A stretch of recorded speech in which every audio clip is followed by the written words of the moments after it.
And now, guys, we're going to talk about media drama, journalism scandals in the world of CBS News, which is, of course, this classic major media organization that was just taken over by Bari Weiss, who is kind of hard to describe her ideology, but she's at least perceived as right of center these days. She's perceived as going in there and making it less biased in the liberal direction for CBS News. And CBS, importantly, for this conversation at least, includes and owns 60 Minutes, the iconic franchise that has run, I think astray in a lot of ways and definitely has a liberal bias. But CBS was about to release this past weekend, they're about to release a deep dive that they did into the Trump administration's deportation of some illegal immigrants to a really horrific prison in El Salvador called CDOT, the Terrorism Detention Center over in El Salvador, as part of an agreement they had with the leaders of that country. And they were sending people there and really enduring horrific conditions. And there were serious concerns about due process and whether these people were really deserved to be there. Lots of them were even from there. And it was something I was very critical of at the time when they were doing this. But 60 Minutes prepared a whole piece about this and was about to air it. Then it got pulled at the last second, which is very unusual and is directly tied to Bari Weiss's oversight. I'll give you my view, but I'm going to kind of walk you through what happened because it's leading to panics of censorship. She's muting criticisms of Trump. And then other people are saying, no, she's just trying to make it more balanced, more fair. I'm going to walk you through what happened, and then I'll give you my opinion at the end. But first, just kind of the facts of what's going on here. So reporting from Mediaite here, 60 Minutes abruptly yanks segment on prisoners sent by Trump to El Salvador mega prison. 60 Minutes postponed a segment on the maximum security prison in El Salvador that President Donald Trump sent suspected gangsters and illegal immigrants to only a few hours before the report was set to air on Sunday. The CBS program had been planning to air the segment titled Inside CCOT, it referring to El Salvador's Centro de Confinamiento del Terrorismo. Sorry, my Spanish lessons coming out here. And then 60 Minutes posted this on social media. An editor's note, the broadcast lineup for tonight's edition of 60 Minutes has been updated. Our report, Inside CCOT, will air in a future broadcast. So I actually have the trailer here from the segment that was pulled for us to watch. They also deleted the trailer and took it down off social media, which I found a bit strange, but I did find it for you anyway. Here it is. It began as soon as the planes landed. The deportees thought they were headed from the U.S. back to Venezuela, but instead they were shackled, paraded in front of cameras, and delivered to CCOT, the notorious maximum security prison in El Salvador, where they told 60 Minutes they endured 4 months of hell. Did you think you were going to die there? We thought we were already the living dead, honestly. So they pulled this at the last minute in very chaotic fashion. They didn't allow it to air. And that was probably, if they were going to pull it and make it more balanced or more fair in some way, they probably should have gotten ahead of the game here, because the last minute nature of this is definitely chaotic and not very professional. But anyway, the reporter behind the story, her name is Sharon Alfonsi. She is internally just apoplectic over this, very concerned. She wrote a lengthy internal memo that was, of course, leaked. I'm sure she knew it would be leaked. This is journalism. So anytime any drama is happening in journalism world, leaks are going to be happening all over the place. Anyway, here's what she wrote. She said to the news team, I learned on Saturday that Bari Weiss spiked our story Inside CCOT, which was supposed to air tonight. We asked for a call to discuss her decision. She did not afford us that courtesy or opportunity. I'll pause on that and just say, we only have that side of the story. We don't know if that's true. And maybe there was a reason Bari couldn't meet with her or whatever. But you would think that would be the right thing to do, though, would be to, like, if there was a really good reason to air this, to take this down, you would at least talk to the people who poured their heart and soul into it and explain why and what the plan was. You would think they would be owed that professional courtesy, in my opinion, at least. Anyway, more here. Our story was screened 5 times and cleared by both CBS attorneys and Standards and Practices. It is factually correct. In my view, pulling it now after every rigorous internal check has been met is not an editorial decision. It is a political one. This is interesting because Bari most likely has her reasons for pulling this, and I think the concern is that it wasn't it wasn't balanced enough. It didn't provide the perspective of the Trump administration and why they went through with these extremely harsh measures.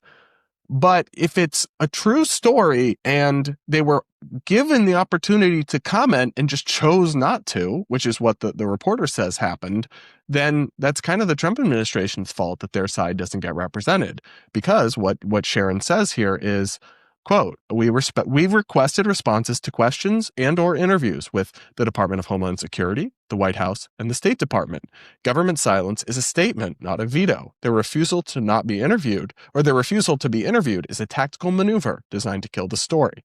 If the administration's refusal to participate becomes a valid reason to spike a story, we've effectively handed them a kill switch for any reporting they find inconvenient. So she also points out that the people who spoke to her for the story, the men who were in this, are like risking their lives and risking retaliation and seriously putting themselves in harm's way to speak to journalists, and that they also promoted this extensively on social media and to their audience with teasers and promos. And so your audience is going to be expecting it.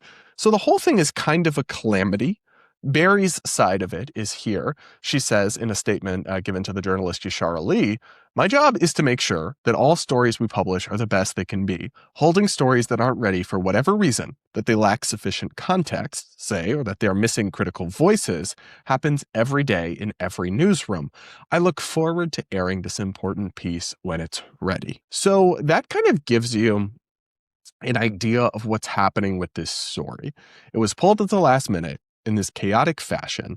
And the argument is from critics and more liberal people and progressive commentators that Bari Weiss is like censoring CBS News and turning it into pro-Trump propaganda.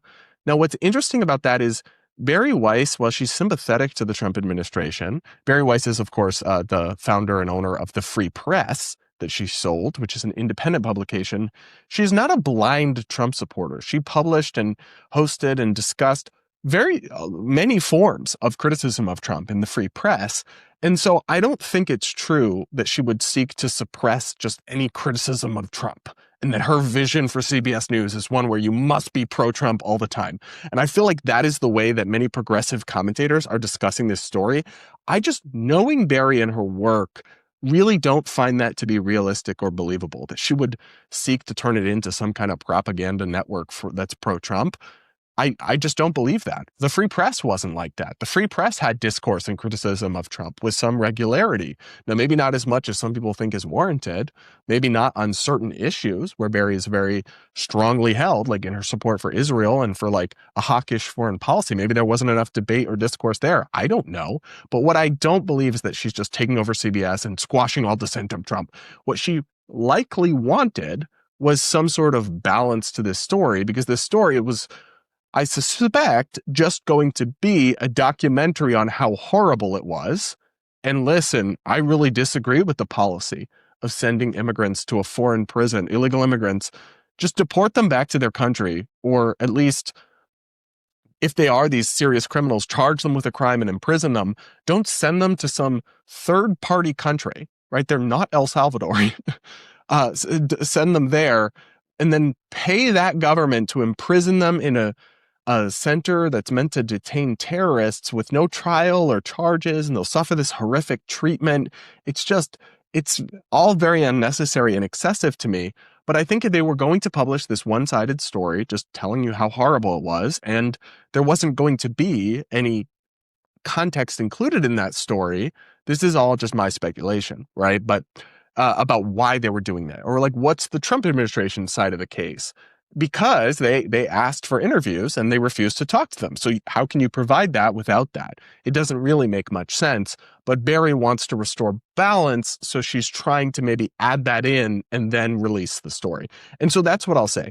All the doom and gloom and hyperbole about like Bari Weiss is censoring them into pro-Trump propaganda will look foolish if they ultimately air this piece just with additional perspectives included, like maybe Marco Rubio giving his side of the story or something like that. And I think that would be entirely appropriate.